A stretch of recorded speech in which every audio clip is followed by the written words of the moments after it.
सभी साथियों को मेरा नमस्कार। स्वागत है आप सबका आज 2 नवंबर के जनसत्ता विश्लेषण में।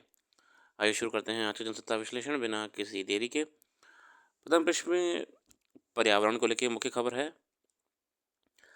नवंबर में गर्म रहेगा मौसम, अक्टूबर में सामान्य से अधिक गर्मी पड़ी। इस लेख में बताया गया है कि कैसे 1901 के बाद अब 2024 में सबसे अधिक गर्म अक्टूबर रहा है। मौसम कार्यालय ने शुक्रवार को बताया कि भारत में इस साल अक्टूबर का महीना साल 1901 के बाद से सबसे अधिक गर्म रहा और औसत तापमान सामान्य से 1.23 डिग्री सेल्सियस अधिक रिकॉर्ड हुआ है। तो अक्टूबर महीना इस बार बहुत गर्म रहा है। नवंबर महीने में भी अब शायद कुछ राहत रहे पर्यावरण को।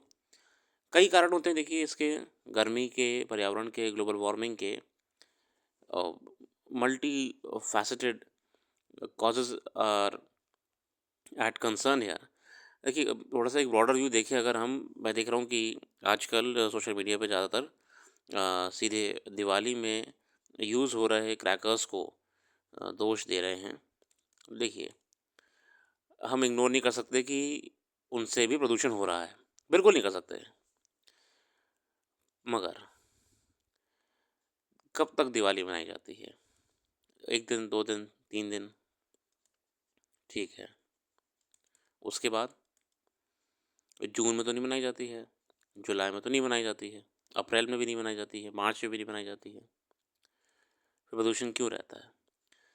देखिए इंडस्ट्रीज़ हैं, बड़े-बड़े प्लांट्स हैं, विशेषकर दिल्ली की बात करें अगर हम, दिल्ली के बॉर्डर पे, बॉर्डर क्षेत्रों में बड़े-बड़े प्लांट्स हैं आपके, उनसे अ, कोई इस समय कंप्लायंस है ही नहीं पॉल्यूशन का। और पॉल्यूशन नियंत्रण को लेके अगर हम बात करें पॉल्यूशन कंट्रोल बोर्ड्स की, तो इंडियन एक्सप्रेस का ही एक आर्टिकल था कि पॉल्यूशन कंट्रोल बोर्ड्स के नाम पे सिर्फ सिक्किम ही ऐसा प्रदेश है जहाँ पे 100% सीट्स ऑक्यूपाइड हैं, मतलब कि लोगों की नियुक्ति हो चुकी है। अब आप सोचेंगे पॉल्यूशन कंट्रोल बोर्ड की बात मैं यहाँ क्यों कर रहा हूँ? और पॉल्यूशन कंट्रोल बोर्ड में ऑफिस 100% ऑक्यूपाइड होने से क्या होता है? होगा ना, पॉल्यूशन कंट्रोल बोर्ड की ज़िम्मेदारी होती है, pollution control board, central pollution control board होता है, एक होता है आपका state pollution control board, SPCB होता है, सीपीसीबी होता है, बराबर। पॉल्यूशन कंट्रोल बोर्ड की ज़िम्मेदारी होती है कि पॉल्यूशन कंप्लायंस कराना, इंडस्ट्रीज़ को, कंस्ट्रक्शन साइट्स को। और पॉल्यूशन का मतलब यहाँ पे हर प्रकार का होता है, वाटर, एयर और ह्यूमन वेस्ट, गार्बेज। दुर्भाग्य ये है कि जो इंडियन एक्सप्रेस का आर्टिकल आया था उसमें मैंने वीडियो बनाई हुई है, पुरानी वीडियो होगी, बहुत पुरानी वीडियो होगी, थोड़ी सी थंबनेल देख के आप पहचान जाओगे, मैंने वैसे मेंशन करा होगा कि देश के मेजॉरिटी पॉल्यूशन कंट्रोल बोर्ड्स 50 से 60% वैकेंसी पे चल रहे हैं, मतलब कि सीटें ही खाली हैं। जब लोग ही पॉल्यूशन कंट्रोल बोर्ड्स में कम होंगे तो कंप्लायंस कैसे होगा? मैं यहाँ पे एक बड़े विजन की तरफ, एक बड़े समस्या की तरफ ध्यान केंद्रित करना चाह रहा हूँ कि सामान्यतः हमारे बड़े महानगरों के बॉर्डर्स पे, अ, सीमावर्ती क्षेत्रों में बड़े-बड़े प्लांट्स हैं, इंडस्ट्रीज़ हैं, जो 12 महीने प्रदूषण करते हैं, 12 महीने प्रदूषण करते हैं। उनका क्या पॉल्यूशन चेक होता है? सारा दोष मात्र गाड़ियों पे डाल देना दिल्ली में कि गाड़ियों से पॉल्यूशन हो रहा है, 10 साल पुरानी इन्हें बंद कर दो। क्या सही है? मैं ये जानना चाहता हूँ कि कितना कंप्लायंस ये इंडस्ट्रीज़ गार्बेज डंप्स करते हैं प्रदूषण को लेकर? कितना कंप्लायंस टैनरीज़ करती हैं वाटर पॉल्यूशन को लेकर? तो ये बहुत सारे कारण हैं और आज भी एक मेन समस्या पॉल्यूशन के कंप्लायंस को लेके ये है कि स्टेट पॉल्यूशन कंट्रोल बोर्ड्स और सेंट्रल पॉल्यूशन कंट्रोल बोर्ड्स उस स्तर तक तैयार नहीं हैं कि नियंत्रण कर पाएँ, क्योंकि वो खुद खाली चल रहे हैं, वैकेंट चल रहे हैं। जहाँ पे 50-60 लोग की ज़रूरत होनी चाहिए, वहाँ पे सिर्फ 14 लोग काम कर रहे हैं। और उस आर्टिकल में मेंशन था कि एक अगला सिक्किम भी है, जिसमें पूरी तरह से पॉल्यूशन कंट्रोल बोर्ड में लोग नियुक्त हैं, मतलब 100% ऑक्यूपाइड है। उत्तर प्रदेश, उत्तराखंड, महाराष्ट्र सब 50% पे चल रहे हैं। मतलब कुछ में तो डायरेक्टर्स ही नहीं हैं, सीनियर्स ही नहीं हैं, सीनियर अधिकारी नहीं हैं। तो कंप्लायंस कैसे होगा और लॉन्ग टर्म कंप्लायंस कैसे होगा? ग्लोबल वार्मिंग समस्या है, ग्लोबल समस्या आगे चलने वाली है और रहेगी। अब थोड़ा-सा जैसे कि मैंने कहा कि दिवाली पे बिल्कुल प्रदूषण होता है, ऐसी बात नहीं है। ज़्यादा इसलिए महसूस होता है कि देखिए दिवाली वाला प्रदूषण हमारा एक ज़्यादा ऊपर नहीं, एक सर्टेन लेवल तक जाता है, हमको पूरा विज़िबल रहता है। मगर लॉन्गर टर्म में जो हमारे इंडस्ट्रीज़ और प्लांट्स हैं, जो डेली 12 महीने 24 घंटे प्रदूषण कर रहे हैं, ये सबसे बड़ा कारक है प्रदूषण का। ये सबसे बड़ा कारक है प्रदूषण का। थोड़ा-सा लोग को बड़ा सोचना चाहिए और मात्र 2 से 3 दिन के एक फेस्टिवल पे ही नहीं डाल देना चाहिए। अ, पराली जलाने से लेकर उद्योग, इन सब पे कुछ सरकार नहीं कर रही है, जो कि बहुत ही दुखदाई है। कोई दिक्कत नहीं, आगे बढ़ते हैं अगले आर्टिकल्स की ओर और आज शुरू करेंगे संपादकीय से। जान का जोखिम बनती दवाएँ। ये लेख लिखा है विनोद के शाह द्वारा। 20वीं सदी में सर अलेक्जेंडर फ्लेमिंग ने पहली बार एंटीबायोटिक के रूप में पेनिसिलिन की खोज की थी। ये दुनिया के लिए वरदान बनकर सामने आई थी।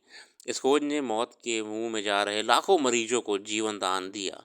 इसके बाद पूरी दुनिया में एंटीबायोटिक का एक ऐसा चलन चला कि चिकित्सक ही नहीं, आम लोग भी हर मर्ज का इलाज एंटीबायोटिक में खोजने लगे हैं। मगर अधिक उपयोग से इसके विपरीत परिणाम आने लगे हैं। बेवजह एंटीबायोटिक के सेवन के कारण शरीर में मौजूद जीवाणु अब प्रतिरोधी जीवाणु का रूप लेकर इतने अधिक शक्तिशाली बन गए हैं कि इन बैक्टीरिया पर संक्रमण रोकने की सारी दवाएं बेअसर साबित होने लगी हैं। दुनिया भर में 10 लाख संक्रमित मरीजों की मौत सिर्फ इसलिए हो रही है कि उपलब्ध एंटीबायोटिक बेअसर साबित हो रहा है। विश्व स्वास्थ्य संगठन की रिपोर्ट कहती है कि एंटीबायोटिक दवाओं के बेअसर होने के कारण 2050 तक विश्व में मौत की दर 1 करोड़ प्रति वर्ष तक पहुंच जाएगी। हम यहाँ बात कर रहे हैं AMR के बारे में। AMR बोले तो माइक्रोबियल एंटी माइक्रोबियल रेसिस्टेंस। साथियों, हमारे सामान्य जीवन में एंटीबायोटिक्स का इतना कॉमन उपयोग हो चुका है कि राह चलते कोई छोटी मोटी समस्या होने पर भी हम उसे खा लेते हैं। कुछ नहीं होता तो हम मेडिकल स्टोर वाले भैया से पूछ के खा लेते हैं। खाना खाने में कोई गलती नहीं है, चीज़ तो खाने के लिए बनी गई है, पर हम उसका प्रॉपर कोर्स नहीं करते हैं। ठीक है, हम बीच में ब्रेक कर देते हैं कोर्स इसका, या फिर हम हर चीज़ के लिए इसका सेवन यूज़ करना शुरू कर देते हैं, मल्टीपल कोई बीमारी हो। आजकल झोला छाप डॉक्टर से लेके अच्छे मेडिकल स्टोर्स, अच्छे डॉक्टर्स तक बहुत बुरी तरीके से रिलाय करते हैं एंटीबायोटिक्स पे। तो इनका चलन इतना कॉमन हो गया, और यहाँ पे मैं सिर्फ भारत की बात नहीं कर रहा हूँ, मैं ग्लोबली बात कर रहा हूँ। Globally AMR anti microbial resistance एक बहुत बड़ी समस्या बनती जा रही है। इससे क्या होता है कि बॉडी में एक रेजिस्टेंस क्रिएट हो जाती है उस पर्टिकुलर दवाई को लेके। उसके बाद वो दवाई अपना असर करना ही बंद कर देती है। आप अगली बार जब उसका सेवन करेंगे या बाद में कोई समस्या आने पे करेंगे, या वो दवाई काम नहीं करेगी।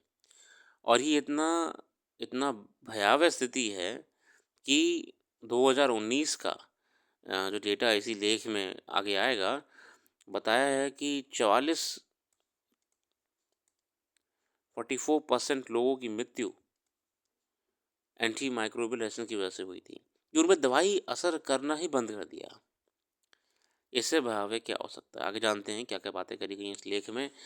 विश्व स्वास्थ्य संगठन ने कई देशों को चेतावनी जारी की है कि बगैर स्वास्थ्य प्रशिक्षण के मरीजों को एंटीबायोटिक दवा देने पर पूरी तरह रोक लगाई जानी चाहिए।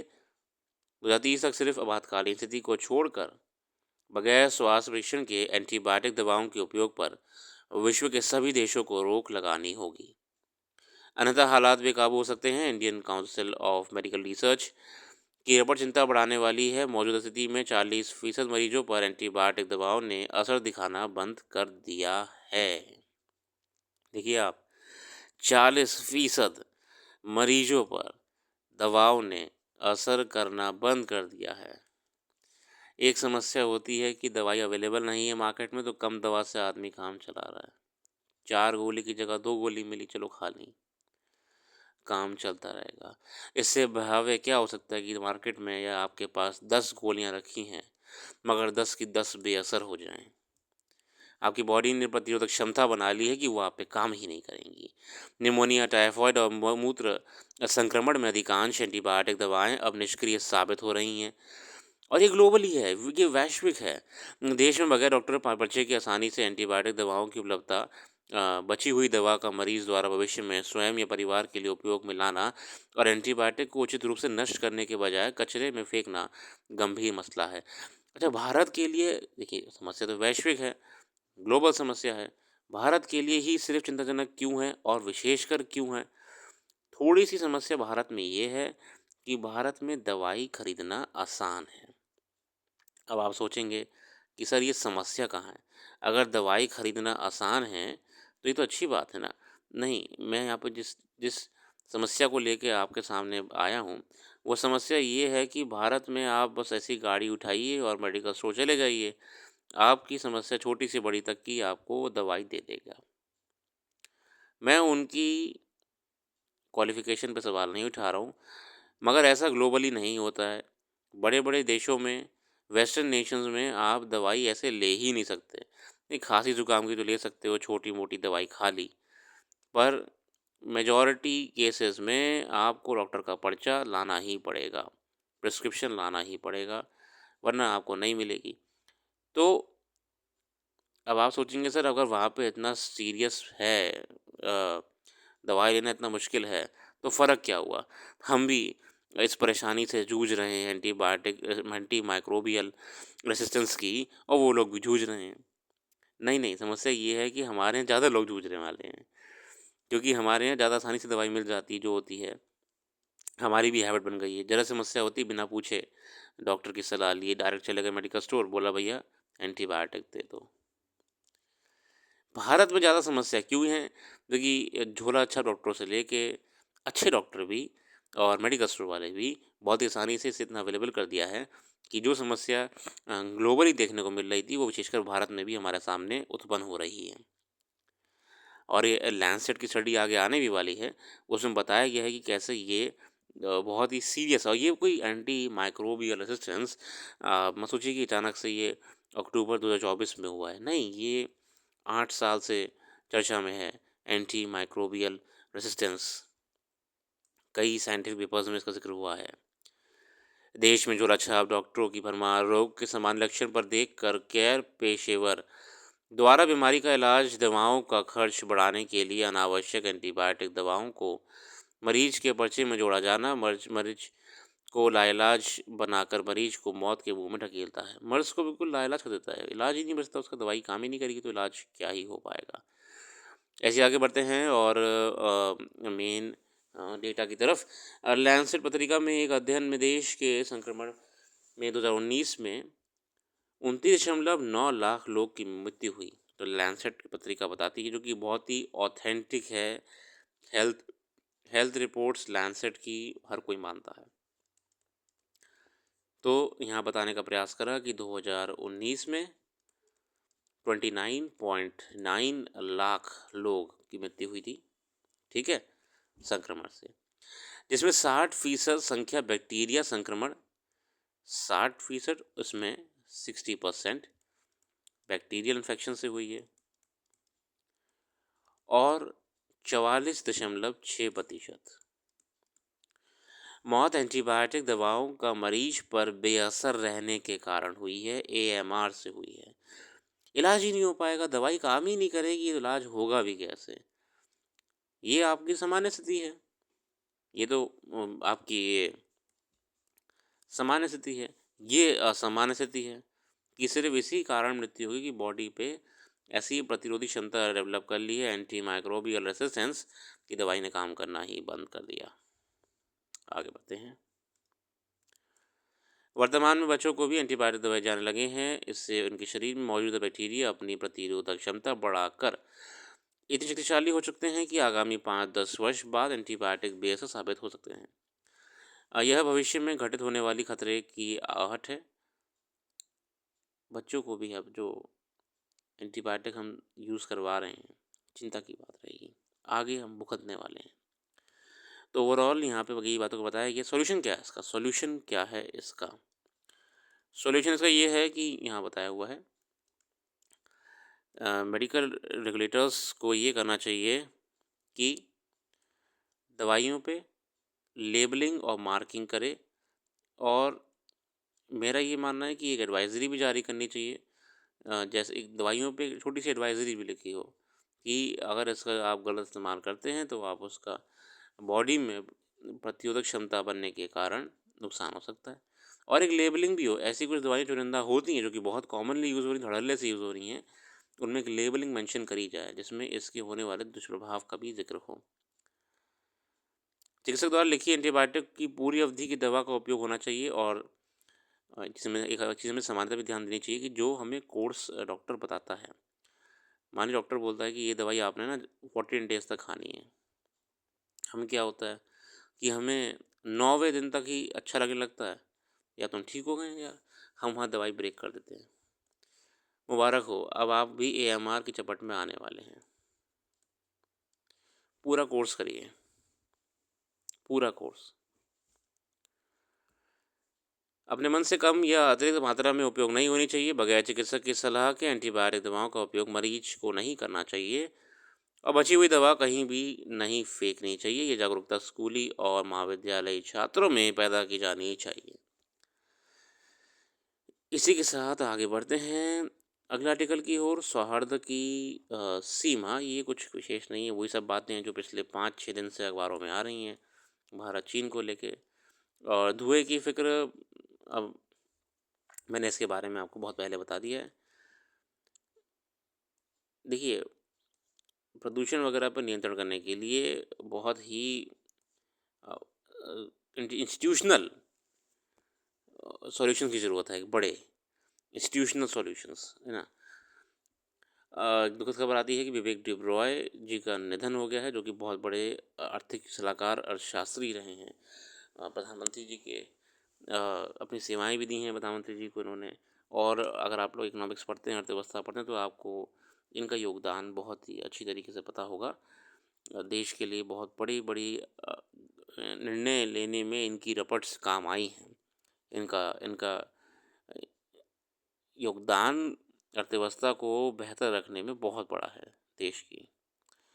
आगे बढ़ते हैं अन्य आर्टिकल्स की ओर। भारत सरकार ने नमो ड्रोन दीदी नाम से योजना शुरू करी है, जो कि 1261 करोड़ मंजूर हुए हैं। केंद्र सरकार ने दीनदयाल अंत्योदय योजना, राष्ट्रीय ग्रामीण आजीविका मिशन में तहत महिला स्वयं सहायता समूहों को ड्रोन उपलब्ध कराने के लिए 1261 करोड़ रुपए के खर्च के साथ केंद्रीय क्षेत्रीय की योजना नमो ड्रोन दीदी को मंजूरी दी है। इस योजना का लक्ष्य 24-25 से 25-26 की अवधि के दौरान 14,500 चयनित महिला SHG सेल्फ हेल्प ग्रुप्स को कृषि में तरल उर्वरक और कीटनाशकों के उपयोग जैसे उद्देश्यों के लिए ड्रोन उपलब्ध कराना है, जो किसानों को किराए पर ये सेवा प्रदान करेंगे।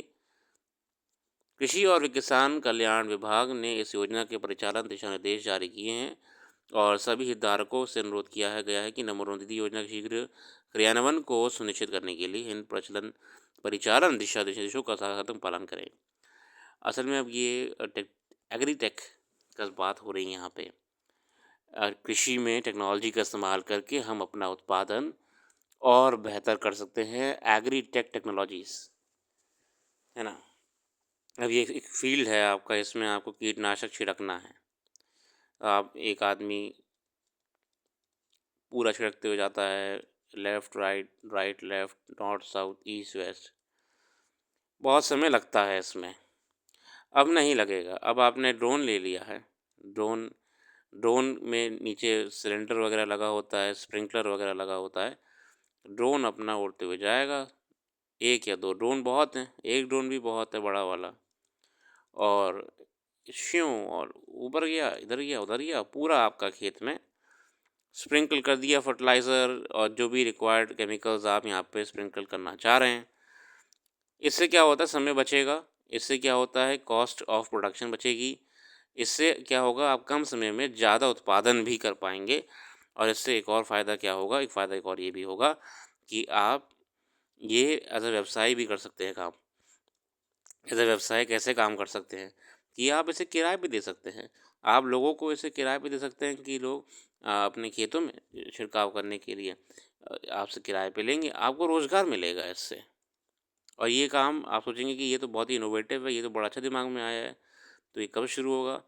तो मैं आपको एक चीज़ बता दूँ कि ये अ, मतलब सरकार की तरफ से तो नहीं, अनऑफ़िशियली बहुत लंबे समय चल रहा है, मतलब पिछले 4 साल से इसका उपयोग हो रहा है महाराष्ट्र में। और सिलेक्टेड फार्मर्स कर रहे हैं इसका उपयोग, जिन्होंने अपना खुद का ड्रोन ले लिया है, ड्रोन का कोर्स कर लिया है और उसका सिलेक्टेड सिलेक्टेड फार्मर्स यूज़ कर रहे हैं ड्रोन का और किराए पे देते हैं। और किराए पे देके आपका या फिर खुद ही स्प्रिंकल करवाते हैं, उससे खर्चा ले लेते हैं और अर्निंग भी कर रहे हैं, अच्छी खासी अर्निंग होती है इसके। ओवरऑल ये सरकार ने ध्यान दिया कि जो फार्मर्स इसे आज की तारीख में अपने खर्चे से काम कर रहे हैं, जिसका पॉजिटिव आउटकम निकल के आ रहा है, तो क्यों ना इसके लिए योजना ही बना दी जाए और अन्य लोगों को भी ये दिया जा सके, क्योंकि ड्रोन भी महँगा होता है। तो इस योजना के माध्यम से सरकार ये प्रोवाइड कराएगी। एग्रीटेक की बात हो रही है, एग्रीटेक टेक्नोलॉजी को के यूज़ से कैसे हम कृषि को और बेहतर कर सकते हैं। इसी के साथ आज के लिए रखते हैं, अपना कीमती समय देने के लिए बहुत-बहुत धन्यवाद। कल फिर आएँगे नई वीडियो के साथ। आपका दिन शुभ हो। बाकी समय मिले तो वेबसाइट को ज़रूर विज़िट करिए, वेबसाइट का लिंक डिस्क्रिप्शन में मौजूद है। वेबसाइट में डिटेल करंट अफेयर्स आपके लिए दी हुई है, जो कि कहीं न कहीं आपकी आगामी परीक्षाओं में काम आएगी। धन्यवाद।